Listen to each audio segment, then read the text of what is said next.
Msua Muhammad. Jamani na gundu ni mbona watu hawaji kwa? Kaeni pale wote. Mnafurahia sauti yako. Mama Anderson.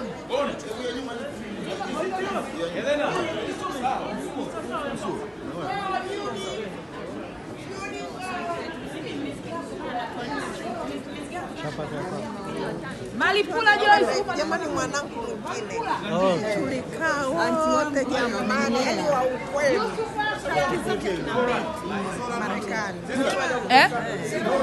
Nachukua video. Atalia.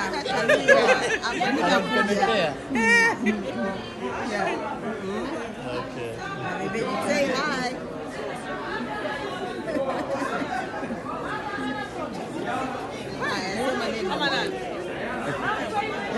Utalipa lakini? Yeah. Okay. Sema sawa. Uliza. Mimi nataka tu uelezee vipi hisia zako na hii kongamano na uzinduzi wa diaspora. Bila shaka itanipa mambo mengi na itatusaidia wote kwa wingi tu. Tatupa nguvu ambayo haikuwepo. Yeah, asante sana. Bila shaka. Kwa hiyo una hope kwamba italeta mafanikio? Nina hope kubwa sana. Asante. Sio kwangu tu na kwa wote wengine. Basi jitaje wewe ni nani? Mimi naitwa Isha Siroini. Asante. Ngoja niingie na kina dada na wajieleze. Mimi naitwa Judith. Nakaa Helsingborg. Tuko hapa leo wote hivyo tunakuja leo. Una matumaini gani na hii kongamano? Matumaini kwa kuona vitu vingi na watu wote waliokuja hapa. Tunafurahia kuja hapa kutuone ni vitu gani. Na mara ya kwanza. Unategemea manufaa gani zaidi ya hayo ambayo tunategemea serikali kwa huu mkutano huu uliotokea? Unaona utakuwa na manufaa gani kwetu sisi diaspora? Nafikiri kuna manufaa mengi mazuri na sisi wenyewe na mambo gani mengi ambayo tunaweza kufanya pia nyumbani. Ningefurahi zaidi kujua zaidi hapa leo. Sasa ukigonga huko nyuma unaweza kuingia ndani kujipanga. Asante. Hapana, lazima mcheck in kwanza afu kuchukua kamera nyingine. Sasa tunaangalia kwa naomba introduce na kuuliza maswali kuhusu hii kongamano. Na kwa umevaa special kabisa. Nimevaa niko special kabisa kwa ajili ya hili kongamano la Tanzania. Kwa wakati huo natangaza nchini Tanzania na kampuni yangu inaitwa All Things African, na hii All Things African kwa ajili ya kutangaza mavazi ya Kitanzania na pia kutangaza maartist wa Kitanzania. Kwa kuwepo kwako hapa katika hii kongamano, una mategemeo gani kwamba kongamano binafsi za kufanya nini na kwa jumla kama diaspora na kwa nchi ya Tanzania? Kwa sasa hivi kwa kweli kikubwa zaidi ni hii network. Ndio najua zaidi tutakifanyia zaidi. Mengineyo utajua baada ya kongamano kuisha. Wote tuna matumaini hayo na tunategemea kwa kweli tunategemea matokeo mazuri baada ya hiyo. Tunategemea viongozi wetu wataendelea kukuza sasa tumeweza kufanya mambo mazuri. Asante sana. Pamoja tunaweza. Asante. Na nchi za Baltic. Awali ya yote niwape salamu nyingi sana kutoka huku nyumbani. Napenda niwahakikishie kwamba tunakuja katika mikutano hiyo kwa nanyi. Cha kwanza na kikubwa zaidi ni kwa sababu nyinyi ni Watanzania wenzetu. Na wote ni watamani kwetu.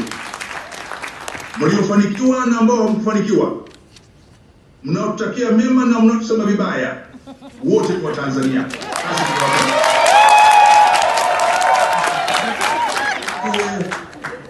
Tanzania ni nchi yenu, ni nchi iliyowalea na kuwafanya mwende mlipokwenda. Wahakikishie katika mvua na jua, katika hari na heri, nyinyi bado ni Watanzania, na ndio hilo linalotufanya tuendelee kuwafuata na kukutana na nyinyi. Ninawasihi sana Watanzania, moja, mwendelee kuwa na fahari na nchi yenu. Hamna nchi nyingine inayowatanabahisha katika ulimwengu wa dunia hii isipokuwa Tanzania. Na ndugu zenu hao wanawathamini, na nyinyi nawaomba mwathamini ndugu zenu. Tusaidieni na jisaidieni nyinyi wenyewe kuwahimiza wawekezaji kuja Tanzania, lakini muwe wa kweli kwao, msiwalagai, msiwababaishaji, ili wajue wanafanya kazi na watu wa kweli na watu waadilifu.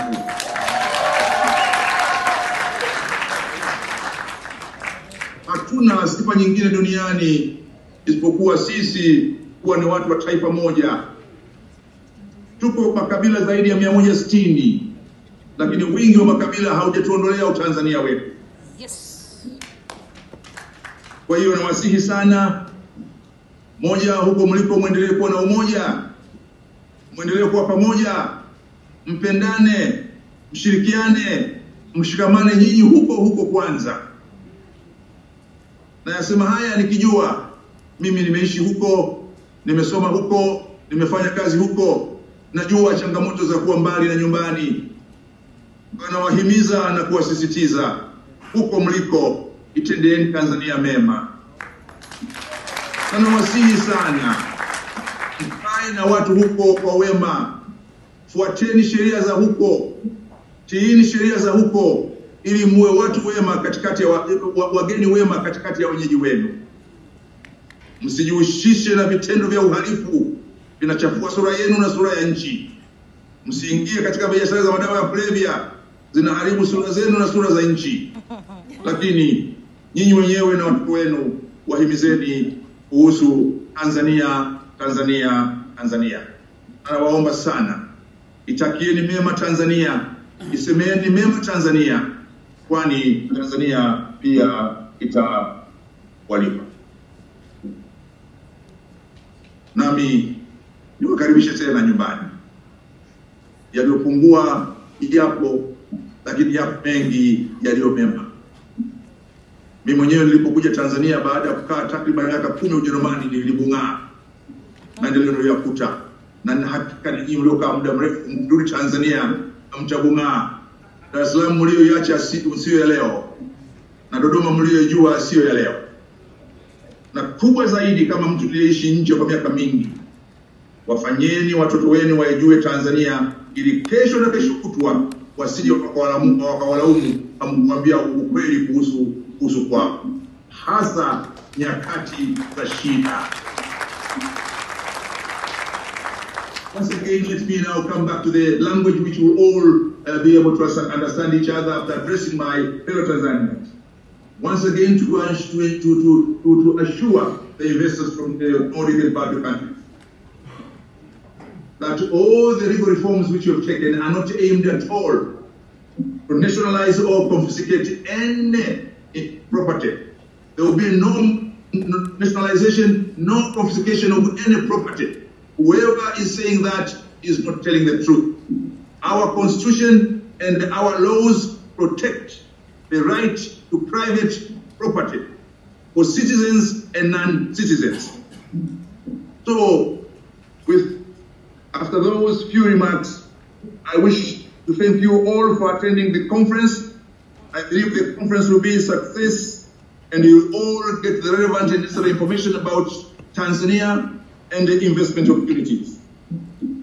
And allow me, when I'm closing these remarks, once again to thank Dr. Wilbrod Petersla, our ambassador to the Nordic and Baltic countries, but also to thank the Swedish Southern African Chamber of Commerce and the leaders of the diaspora community in ensuring this conference takes place. I have also been moved when I was watching the television yesterday to see our religious leaders attending the conference. Let me thank the Sheikh of Dar es Salaam and the Anglican Bishop of the Diocese of Dar es Salaam being part of the delegation from Tanzania. So that you appreciate that in Tanzania we involve everyone in matters of development, be they religious leaders, be they civil society, and be they politicians. And I believe your conference will be a success. As much as I'm in Dar es Salaam, I have instructed our ambassador who is among you. Every day in the evening, Your Excellency Dr. Slaa, I want to report of the deliberations. This is not a request, this is an order from your minister. That all the legal reforms which you have taken are not aimed at all to nationalize or confiscate any property. There will be no nationalization, no confiscation of any property. Whoever is saying that is not telling the truth. Our constitution and our laws protect the right to private property for citizens and non-citizens. So, after those few remarks, I wish to thank you all for attending the conference.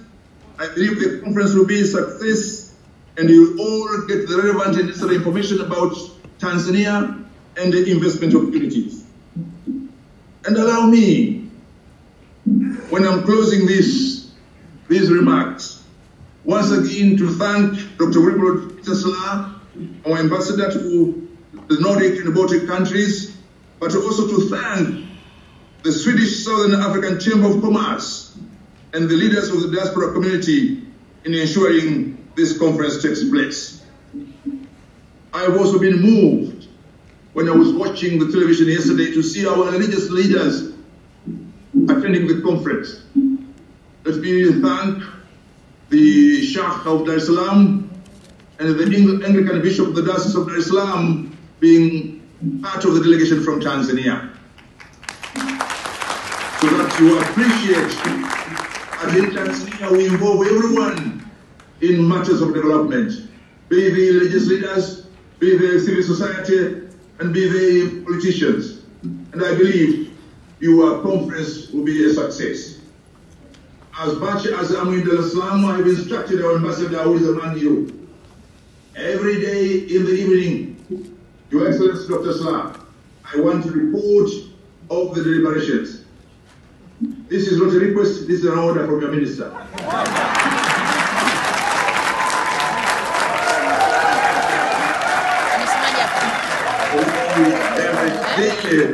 Briefing. And once I receive, I will also pass it to the president. And doing that is not a request, also is an order from the president. And at the end of the day, at the end of the conference, would be very much to have your recommendations, and I want to assure you, we'll work on the recommendations that you will provide to us. Once again, to our Nordic and Baltic friends, I want to say to you, thank you very much for attending the conference. I encourage you to come to Tanzania, and we have worked with Tanzania. And the relationship between Nordic countries and Tanzania goes even before our independence. This is why I say when I talk about Nordic countries, I become foolishly emotional. When I remember Barbara Johansson, who came to Tanzania as a missionary of the Lutheran Church, and did a tremendous job for education of girls in Tanzania, and then became a Tanzanian. Ambassador Slaa will tell you of the Norwegian doctor in Haidom in Mbulu, and the great job that he has done in Mbulu. To the extent that I'm sure Ambassador Slaa will tell you, people in Mbulu would want his son to be their member of parliament. And I don't want here to get in trouble with the member of parliament of Mbulu now, because I don't want to quarrel with him. But those from Denmark, the people in Sekonge Tabora, in a very remote area, they remember the Danish Lutheran missionaries who built a hospital in the midst of forest. And my friends from Mano and Makaleli in Rungwe, they remember the good job of the missionaries from Finland, the Finnish Lutheran Church. And I'm mentioning the churches to you people in Sweden, Norway, Finland, Denmark, because I know you are very close to God, although now you're very far from our churches. missionaries did well to our country. Let me end here, because I wish I was in Stockholm. I wish I was with you. I would have told you many stories which will show that really we are friends indeed. So thank you very much for your kind attention. Welcome to Tanzania. Karibuni Tanzania, na asanteni sana kwa kunisikiliza.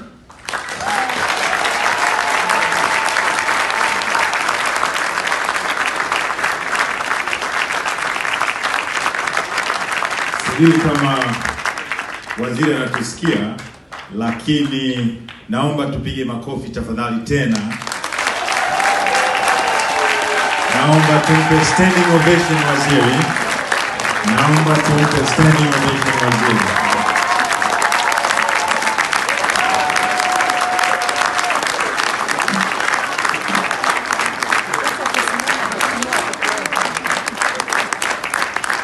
Asanteni sana, asanteni sana. Thank you very much. Very.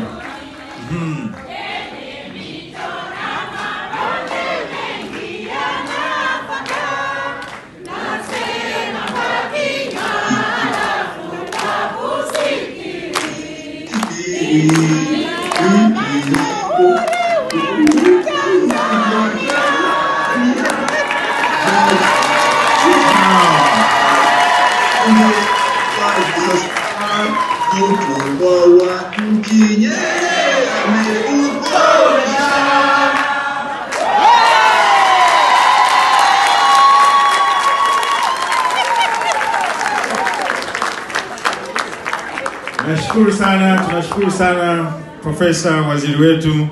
Kama diaspora naweza kusema tumekusikia, tunakupenda, tumekuelewa na maoni yako. Sasa tunaanza kuyafanyia kazi kwa kasi tofauti. Tunashukuru sana. Tunashukuru sana. We have come to join you, the diaspora group from all over the world, for this big auspicious event. We look forward to listening very keenly from all the presentations that will take place here, and we hope Dr. Slaa will make sure that everybody who is programmed to speak today here gets that opportunity, even if for 5, 6, 7 minutes. We will appreciate for that. And as for us from the parliamentary part of government, we'll take through all the deliberations to our Foreign Affairs Committee, and through our oversight role to government, we will make sure that the necessary changes that will be recommended here do take place back home.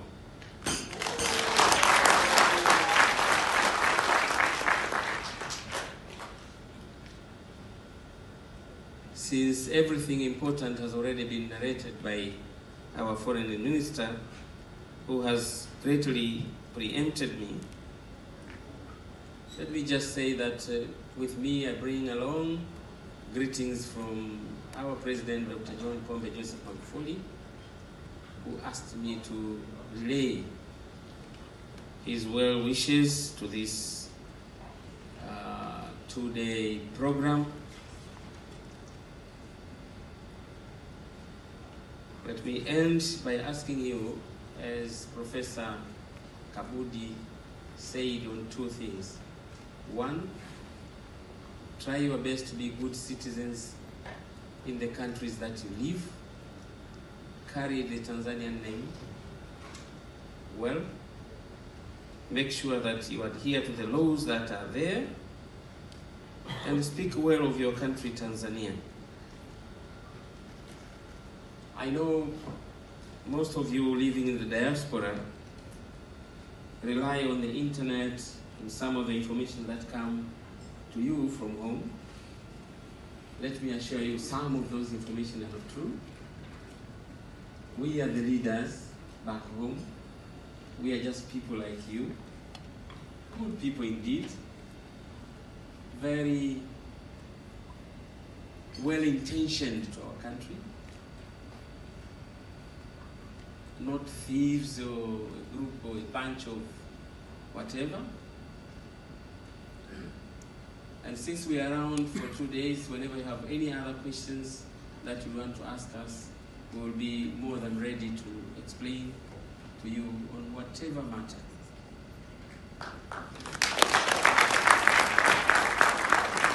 Nimalizie kwa kuwatakia kila la heri kwa kikao hiki. Karibuni Dodoma, ndio mji wetu mkuu kwa hivi sasa. Mambo yote Dodoma. Dar es Salaam haijafa, bado ni mji wetu mkuu wa kibiashara. Kama viongozi wa dini walivyosema, tunawatakia kila la heri, tunawaombeeni na nyinyi muendelee kuiombea nchi yenu Tanzania, na muendelee kuipenda nchi yenu Tanzania. Jitahidini sana kututafutia wawekezaji ili nchi yetu iweze kwenda mbele kwa haraka zaidi. Tunaye rais ambaye spidi yake si ya kawaida, na sisi bunge tunajitahidi kumatch spidi ile na kuweza kuzidi ikiwezekana. Kwa hiyo nchi inakwenda mbele, lakini nchi inayokwenda mbele inahitajia sana uwekezaji na biashara. Assalamu alaikum, na washukuruni sana kwa kunisikiliza. Asante sana.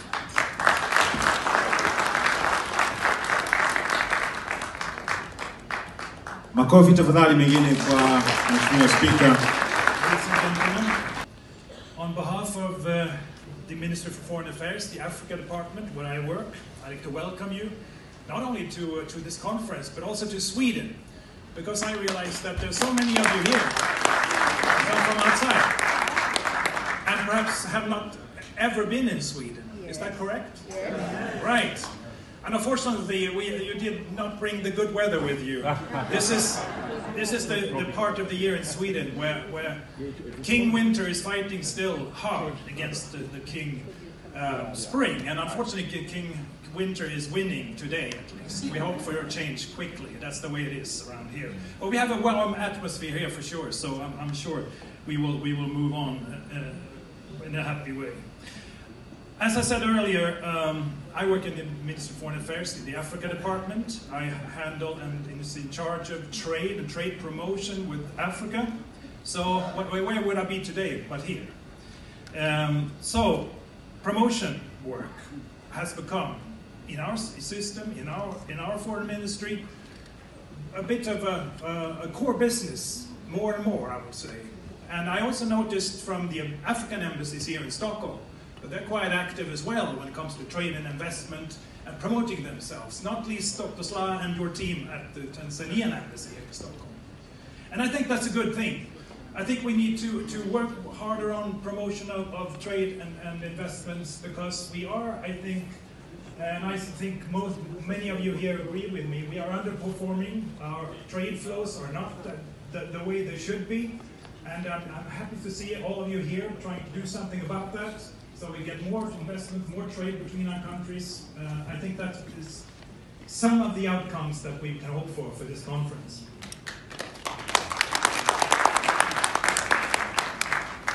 I know we are a bit behind the schedule now, so I will be brief and not to talk about the details of what we do. I will just say to you all, welcome to Sweden, as I said. Karibu Stockholm, and hope you had a good cruise.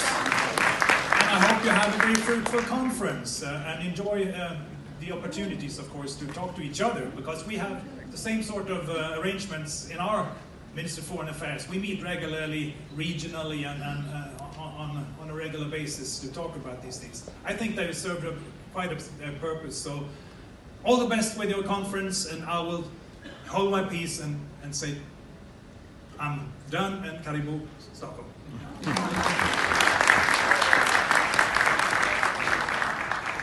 Thank you very much. Thank you very much.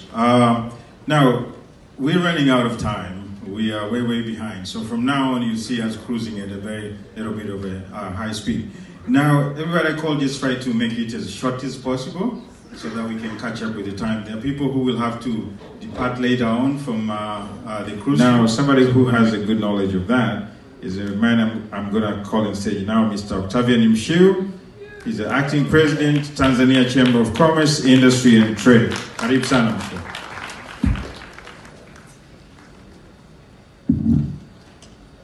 told him about time too, so he knows.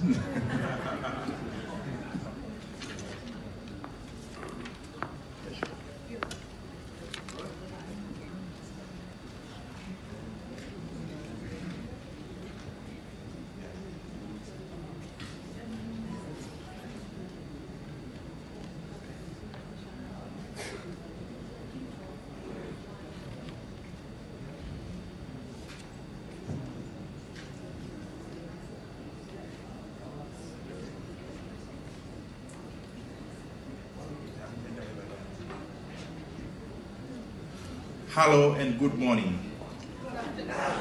Good afternoon. Good afternoon.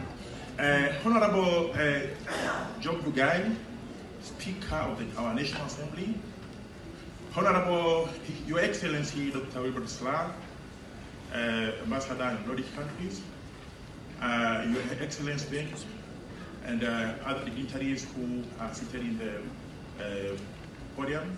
I acknowledge the presence of Anissa Mbaga, Ambassador Anissa Mbaga, who is the Director of Diaspora.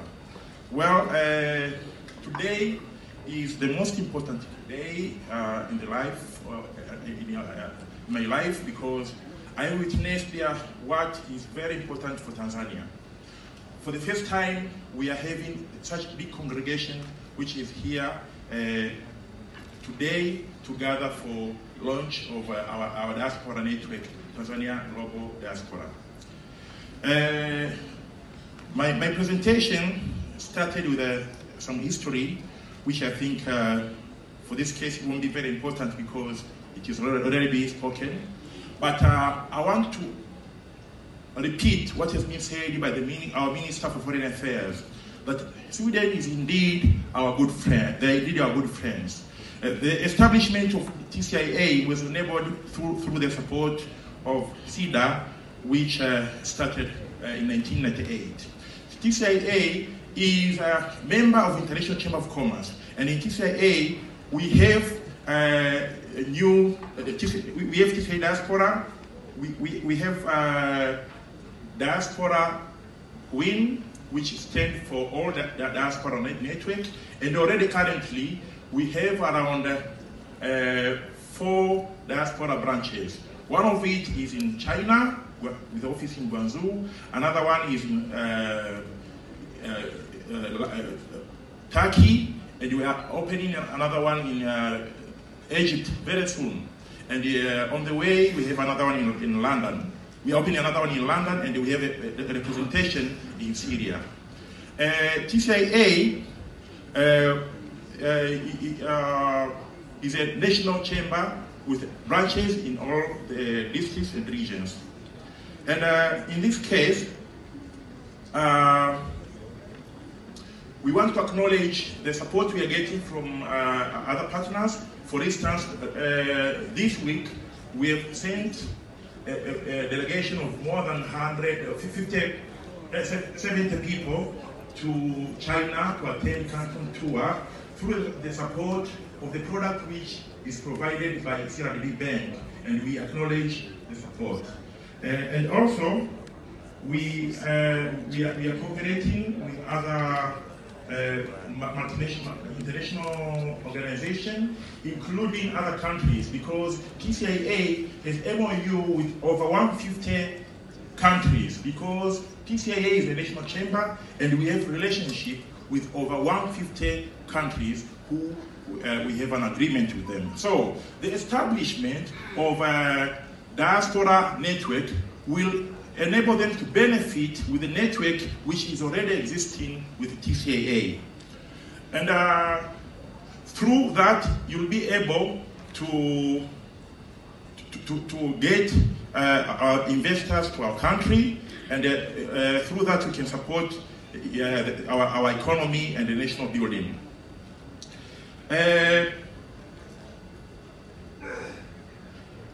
Also, in the presentation which was presented by our Vision 2025 that were developed at the end of 1990s, early 2000s, so that by 2025 our country will be a middle-income country, the self-sustaining, semi-industrialized economy. During the implementation by the year 2009-2010, we did some review to see how much are we able to achieve our targets that we have put for 2025, with the main reason to see what are the constraints that can impede reaching our targets, so that we could reposition ourselves strategically to make sure that we attain the 2025 vision. In that way, we formulated 3 5-year development plans. The first one was 2011 to 2015, during the end of the tenure of our former president, Jakaya Kikwete. And that one was with the theme of unleashing Tanzania's latent growth potentials. And during that time, the government was trying to unleash, the bottleneck, removing the constraints to the growth. And the government was trying hard to do the investment in infrastructure. We have done much on the roads, we have done much on the ports, we have done much on the airports, we have done also in railways, and we are still doing it till now. The second 5-year development plan ranges from 2016 to 2020. This one has been started to be implemented with the current 5th phase government under His Excellency John Pombe Magufuli, with the theme of nurturing industrialization for economic transformation and human development. And the third one will start in the 2021 to 2025, and will focus on realizing competitiveness-led export growth.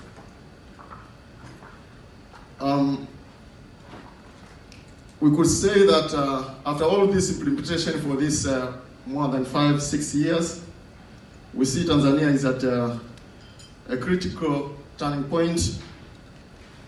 We have shown a strong growth over the last decade, which offers the foundation. We believe it offers the foundation for the transforming our country for over the next 2-3 decades. And the improved performance has raised the aspirations of our fellow East Africans, as well as across Africa and beyond the world.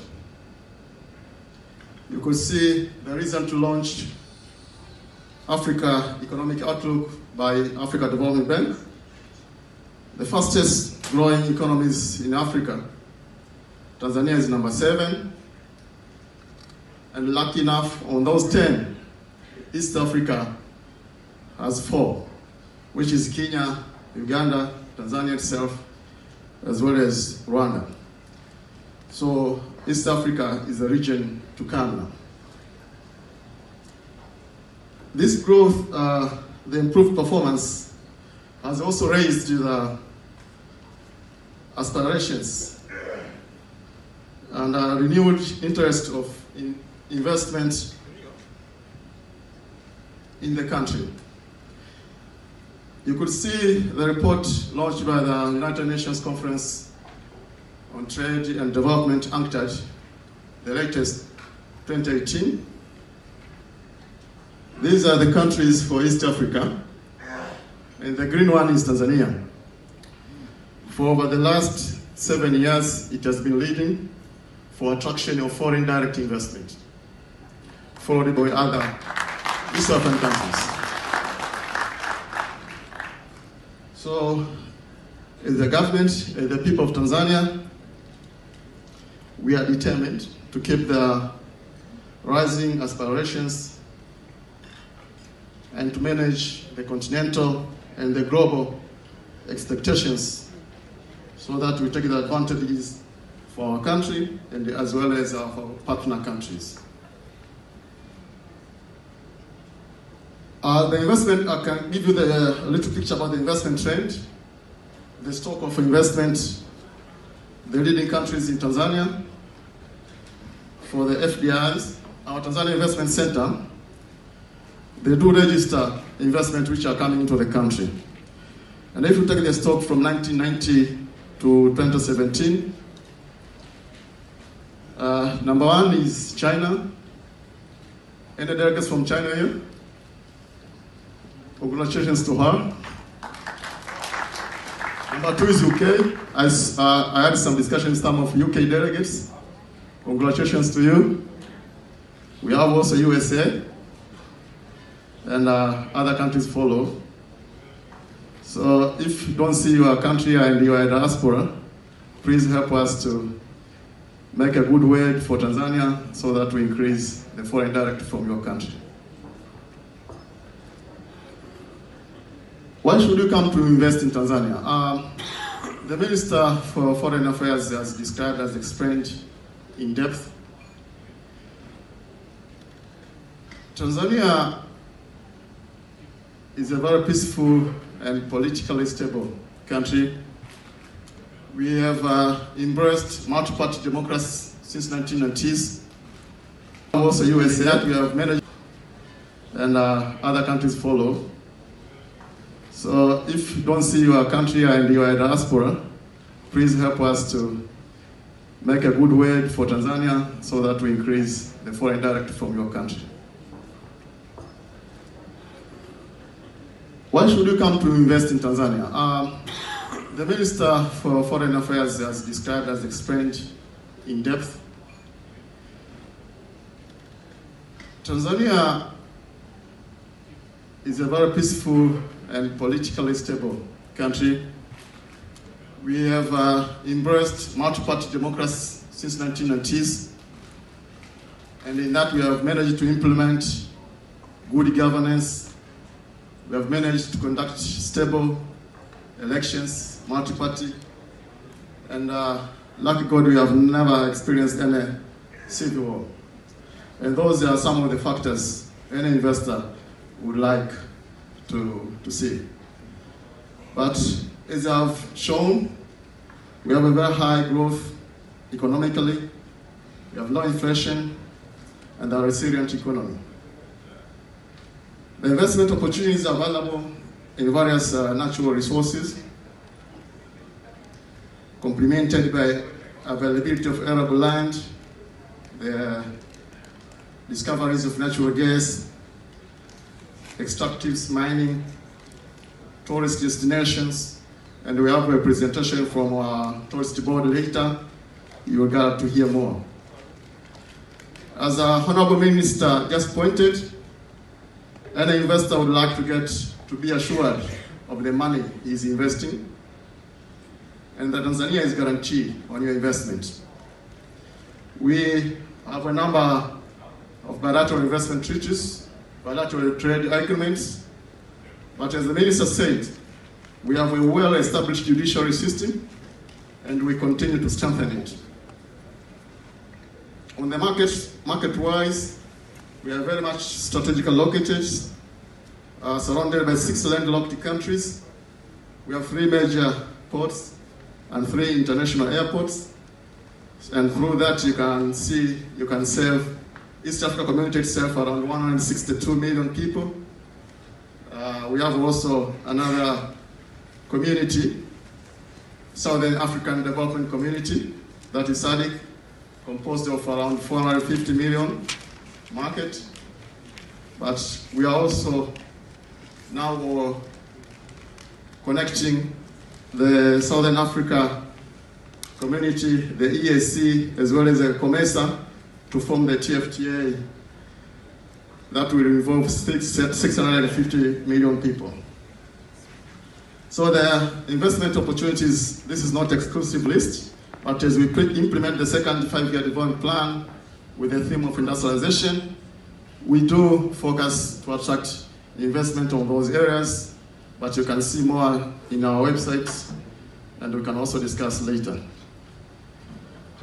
The window you can come in Tanzania through our 3 investment authorities, that is Zanzibar Investment Promotion Authority, ZIPA. They are here, they will have a next presentation. We have our export processing zone. If you are focusing on export-oriented processing, but we also have the main primary agency for promotion of investment, which is Tanzania Investment Center, TDC, located here under the Prime Minister's our office. Under TDC, you get facilitated with all that you need through the one-stop window, starting from the incorporation of your business, getting the work permits, the environmental certification, everything you can get in one window. Yes, we do offer, Tanzania, we do offer incentives. As you can see, it ranges from the capital goods. We have 0 import duty for the raw materials, for the semi-finished goods, also for the consumer goods, we offer the 25 import duty. And last year, we designed special incentives for those who are coming for assembly of motor vehicles, tractors, fishing boats, and outboard engines, as well as manufacture of pharmaceuticals. We have reduced the corporate tax to only 20% for the first 5 years from 30%.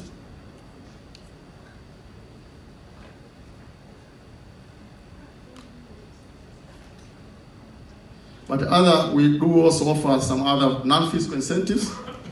You get the automatic immigration quota for 5 expatriates that you can help with your investment. That is automatically, you don't have any condition, but also you have unconditional transferability of funds, free repatriation. So that short presentation, I would take this opportunity to welcome you all to Tanzania to invest in that peaceful, predictable, and prosperous Tanzania.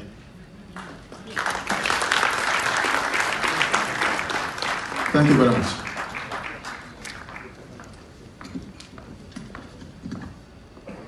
Thank you, Mwasi. Thank you very much. Hands up for him, please. Makofi kwake tafadhali. Okay, tunaendelea. Sasa, I've been getting questions kwamba hizi PowerPoint zinazoonyeshwa kwenye this presentation wapi wote mnaweza kuzipata. Kuna karatasi inazunguka, you can put your email address there, and what we're going to do, we're going to make sure that we send it to everybody. Sawa? That sounds good? Okay, very good. Okay, I can... Mheshimiwa Ezekiel Maige, mbunge wa Msalala. Na mimi niongezee kwa kushukuru sana kwa fursa hii ya wana Global kutualika kupitia Balozi Slaa, na tumejifunza mengi. Tunawapongeza sana kwa kujaribu kuwa wamoja, kwa sababu kupitia kuwa wamoja ni rahisi sana hoja zenu zikatufikia wafanya maamuzi kule nyumbani, na tukayapa uzito maamuzi yale katika umoja wenu kwa ujumla wenu. Kwa hiyo katika kuzindua hii TDC ambayo inafanyika muda si mrefu hapa, ni jambo ambalo tunatanguliza hongera na pongezi nyingi. Pia mtamrahisishia mkurugenzi katika kufanya kazi zake, katibu mkuu na serikali kwa ujumla, kwa maana ya kimawasiliano. Tanzania ni kama mama kuku. Mama kuku anakuwa na vifaranga wengi. Vifaranga wengine wanakuwa chini ya mbawa, na wakiwa wengi sana, unaweza kumwekea mayai akawa na vifaranga wengi, wengine wanazurura huko pembeni na kadhalika, lakini wale wote ni wake. Kwa hiyo Tanzania kama mama kuku, wale ambao tuko kule Tanzania wote ni wake, na wale wote wanajitafutia huko duniani huko nao ni wake. Tunataka mama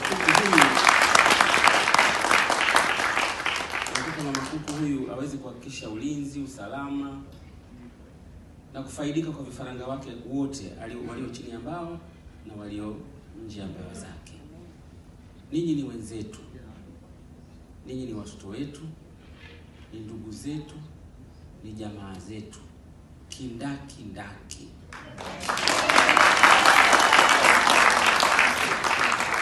Mkajua tunawapenda. Sheria zilizopo au taratibu zilizopo hazikuwa na lengo za kuwabagua nyinyi. Ni vizuri muelewe. Hazikuwa na lengo hilo. Ni mashaka na wasiwasi tu. Hasa na jirani yetu mmoja. Tunafahamu tuna jirani mmoja pale. ambaye najua kwa jirani mmoja hapa kaskazini kidogo hapa. Ana haraka sana. Sasa tukizubaa na watu wetu wale, ardhi ile ukienda Dodoma kule ekari unapata 20,000, 30, hata $10, $20, ekari nzima unapata. Ni rahisi sana jirani yule wakachukua hii ardhi ya Waswahili yote. Halafu tukabakia kwa manamba katika ardhi yetu sisi wenyewe. Kwa hiyo katika uoga ule tukaweka sheria ngumu kidogo, tukiwa tunamwangalia jirani. Kumbe katika kumwangalia jirani tunatenga na vifaranga wetu sisi wenyewe wanaotembea. Kwa hiyo mtu akaangalia anadhani sheria hizi zimewekwa kwa ajili ya diaspora. Hapana. Zilikuwa ni kulinda watu wetu ambao ni maskini. Tanzania kama tunavyojua lazima tuwalinde. Maana hiyo tunayoita nchi unaanzia na ardhi na watu. Ardhi kishaondoka na utu wako umeondoka. Kwa hiyo ugumu ulikuwa huko hapo katika kuwa na wasiwasi kwamba tukishaondokewa na tulicho nacho, angalau Tanzania, maskini wa Tanzania angalau hakai chini ya madaraja. Haishi barabarani. Angalau anakwawa, anaweza kamudu hata nusu eka ya miogo. Tulinde hicho.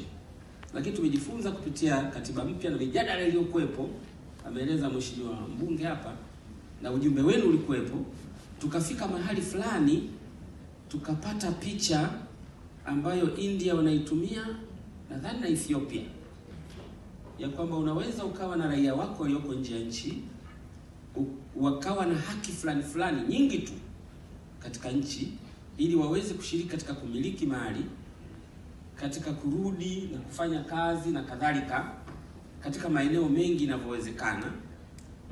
Mkaring fence maeneo machache ambayo kidogo yanahitaji kutokuachia sana kirahisi, lakini mkawaruhusu watu wenu wakawa na passport za huko na uraia wa huko, na huko wakawa na haki nyingi tu za kiraia. Tukawa tumefikia hapo kwa mapendekezo yale ya katiba pendekezo ambayo hatujaipitisha bado. Kwa hiyo ni jambo ambalo lina uelekeo mzuri.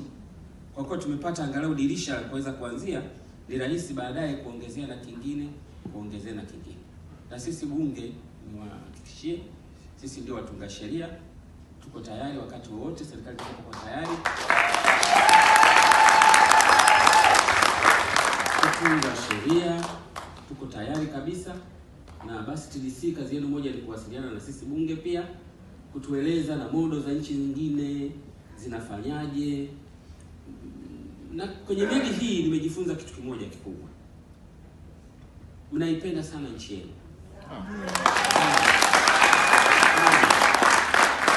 Lakini kuna baadhi ya mambo na mipango na baadhi ya matamshi ambayo tunatoa kule nyumbani, wakati ule bila kujitambua tunawakera, tunaweka katika mazingira magumu. Hilo narudi nalo nyumbani, tutaambiana ndani.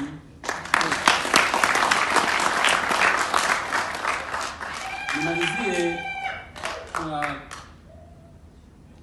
kuambia tembeeni kifua mbele. Kule Tanzania tunaye kiongozi anayefanya maamuzi. Maana moja ya kitu ambacho tukikosa kwa muda mrefu Tanzania ilikuwa ni kiongozi anayeamua. Sasa maamuzi yana shida moja. Unaweza ukaupenda uamuzi, unaweza usiupende. Uamuzi wowote, mimi sijawahi kuona uamuzi watu wote wanaupenda, yani ni ngumu sana.